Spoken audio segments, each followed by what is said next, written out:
friends, Heidi here from Rain Country. God is good all the time, and I am here for another Monday This and That video where I talk about several different topics. Sometimes I'm answering questions that have come in the past week, giving you some garden updates or what I'm putting up this week, and whatever else I feel like talking about. So let's get to the topics of today, starting off with some egg storage methods and what I prefer to use. And I know some of you longtime followers already know what I'm going to say for preference, but I thought it'd be a good idea to cover a few more and just help people to kind of understand how when you're raising your own chickens and you're getting all these eggs in, what are some various ways that you can put them up.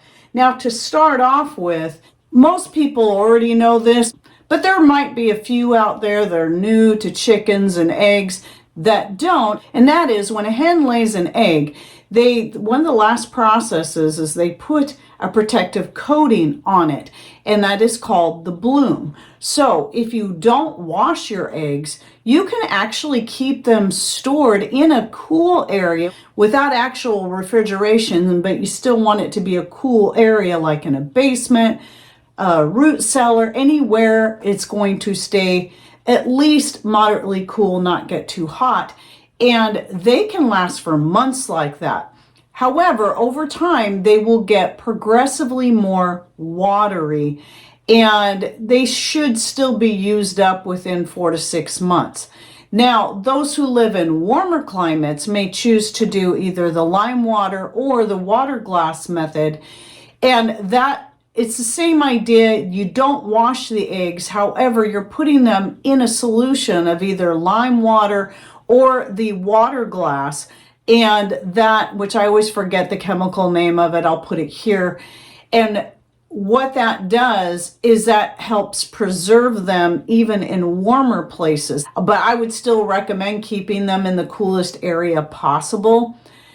And personally, I have never done that method because, well, for one, if I want to keep my eggs more fresh, I just don't wash them. But I'm still working through them and selling them. And so typically what I'm doing is I'm washing my eggs after I get 2 or 3 dozen. I wash them up and I keep them in the fridge for immediate use and for sale. Some people don't understand that when they hear me talk about washing my eggs. That's why I do it. I want them ready to sell. I don't want to sell my customers unwashed eggs. So I always try to make sure they're nice and clean. And that way, when someone says, hey, do you have any eggs? I put them out in the barter box and there we go. They're all ready for them. And I don't always know when that's going to be. So if I start getting a buildup of eggs, at that point, what I like to do, though I always will keep some, because even washed eggs, if stored in the fridge, will keep for months, literally months, without even going watery because they're staying cold enough to do that. So I don't think I've ever had an egg go rotten in the refrigerator after it's been washed and stored for months.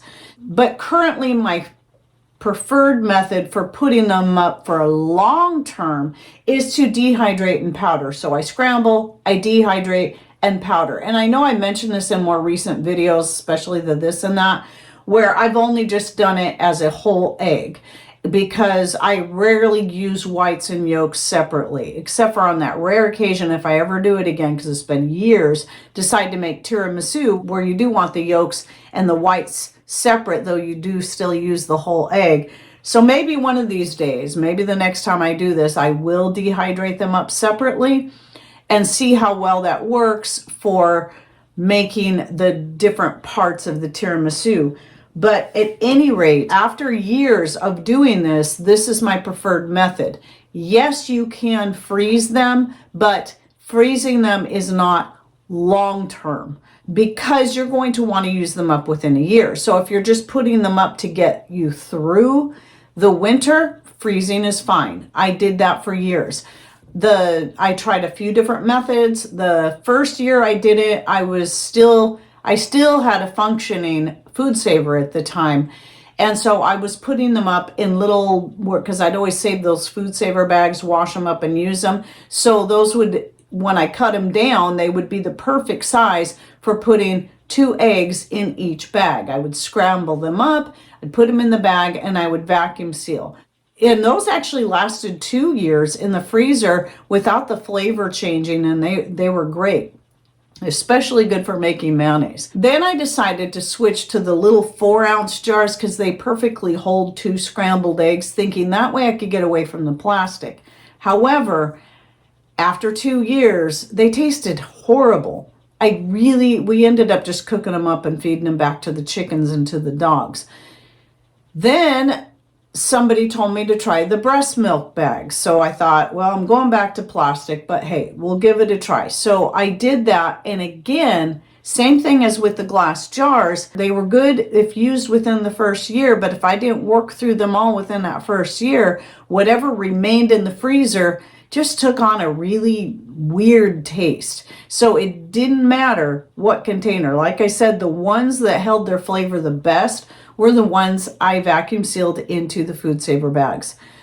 But I decided it's just not worth it to keep doing it that way, especially now that I always have at least a little bit of eggs coming in. So if I ever need to make mayonnaise, that's the one thing I found, that either frozen or fresh is best for making mayonnaise, but and not the dehydrated eggs. I tried it, didn't work very well. But anyway, this method here I can use for so many things, for pretty much anything else. I can cook them up as a scrambled egg for breakfast. I can use them in any baked product that requires eggs, such as cookies, cornbread, sweetbreads, muffins, anything like that. So I even use it in making my homemade ice cream. Now I put the whipping cream and the milk into my blender with the powdered eggs and blend it up really well before putting it into my ice cream maker, and the eggs just blend right in there. That is if you are one that will add eggs to your ice cream. Now, the way I do it, I'll link to the video I did a few years back on how I do it, but some people will get a little upset about this and freak out because I dehydrate them at a low temperature, at 115 degrees. Why do I do that? I do that because I'm trying to keep them raw so they will work better in my baked products. And this has been great. They do not spoil during the dehydration process. And no, I'm not worried about salmonella, especially in baked goods, because they're going to get cooked anyway. You're not you don't scramble up an egg and cook it and then put it into your cookies and muffins, do you? Or cakes. You put in a raw egg. This is why I'm not concerned. But it does go raw into the ice cream, as is common. So if you have a problem with that, don't put eggs in your ice cream. It's really not that hard, okay? So just for those people that like to freak out about that, because I know they're like, well, so-and-so said you should never dehydrate eggs under 140 degrees. Well, if that makes you feel better, then do that. Just understand that by not keeping them raw, they are going to not have as many uses, or maybe not even taste as good as a scrambled egg. Now, coming back to the water glass and lime water method, I have personally never used it. I know people who have. I've watched videos on it.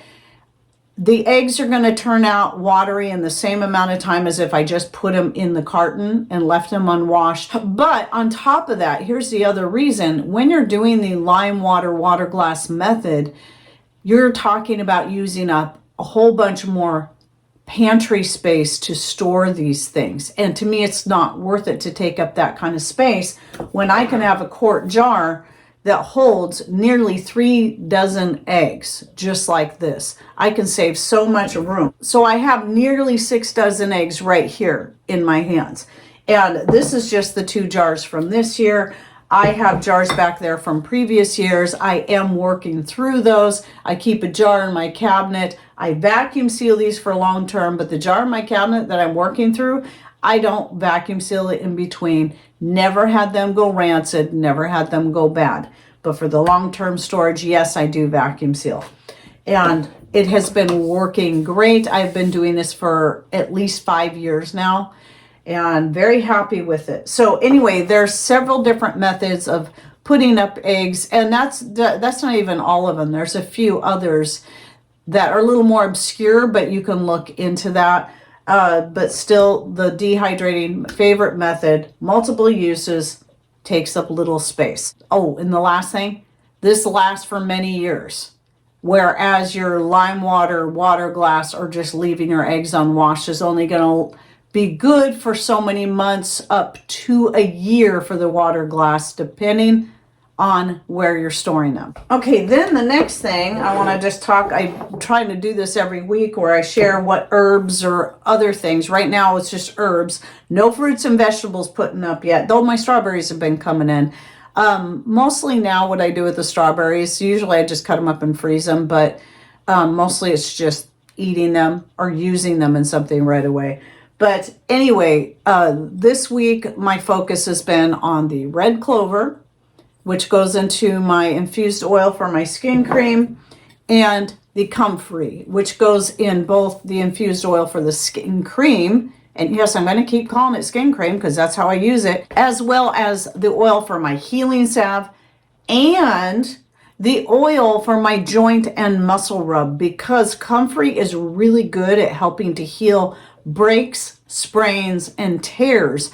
And so, yes, definitely into the rub along with arnica, another excellent herb. And by the way, my arnica is flowering, and I was going to start dehydrating some up.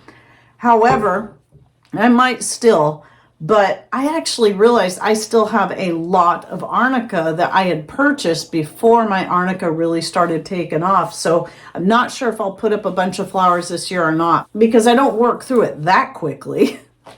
So anyway, and by the way, if you're interested in seeing some of my videos on these things, I'll link to a few down below. I actually just had a new video, an updated version of my joint and muscle rub, where I put it just like I did with the skin cream video, the healing salve video, and I'll link to all of these down below, where I updated everything and put it all in one video instead of having, here's the infused oil, and then, you know, a couple months later shooting the video of me using that oil to make whatever the final product was. Now what we've got is everything combined into one. So with added information. So all three of those I'll be linking to in the description box.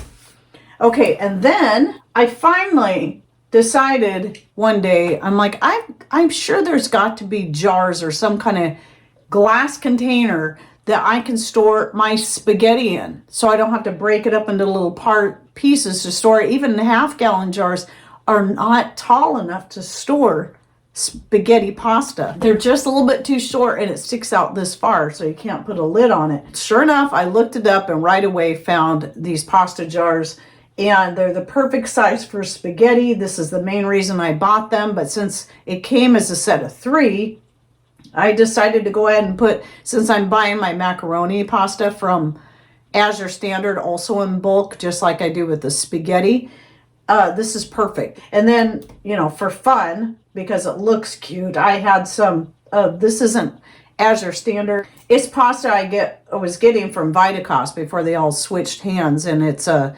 Montebello brand, really great brand of pasta as well. That's organic, non-GMO, and comes from Italy. So I have the farfalle in this one because I thought, well, that looks really cool. So anyway, there are different styles. I was also looking at a set like this that had the cork tops where you just push them on. And I was debating back and forth. These were a little bit more expensive because of the bale wire. And I decided to go with the bale wire because I know it's going to hold that lid on there good. It might be a little more fiddly to deal with, but I've never used those cork tops, and I don't know if they'd stretch out over time and hold their shape and maybe get too loose. So I figured I'd go with this.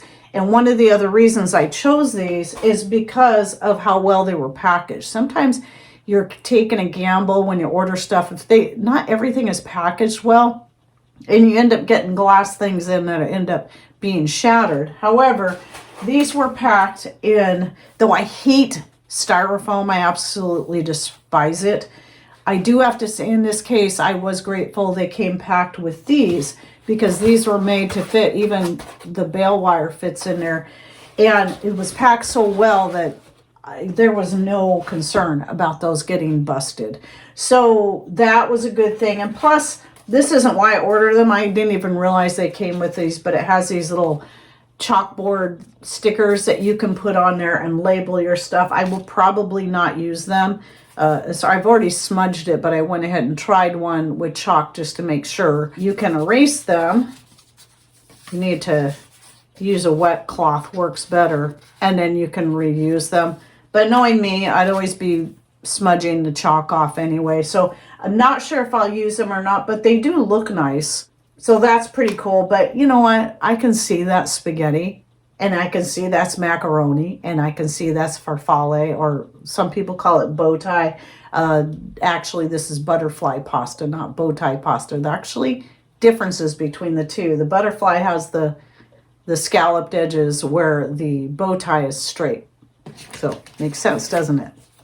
Anyway, so I will go ahead and add these to my Amazon store link, which is always in my description box, if you'd like to look into these. But you can also look around and see if you're interested in finding some jars. I mean, I might just end up storing spaghetti in at least 2 of these, because to me this is unnecessary. I mostly needed it for the spaghetti because I needed something tall. But yeah, if you want to look into it yourself. And then I want to give you an update, like I said I would do. So this is the Honeysuckle grape wine that I've been working on.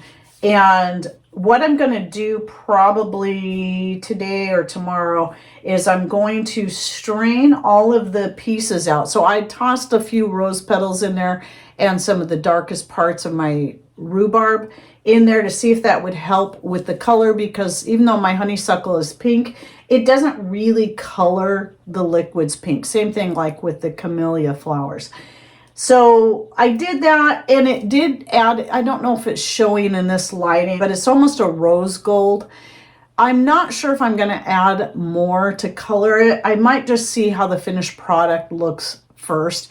I might just like it the way it is. The only reason I'd kind of like to add a little color to it is to make it more easily distinguishable between my regular grape wine and the honeysuckle and grape. So honeysuckle infused grape wine.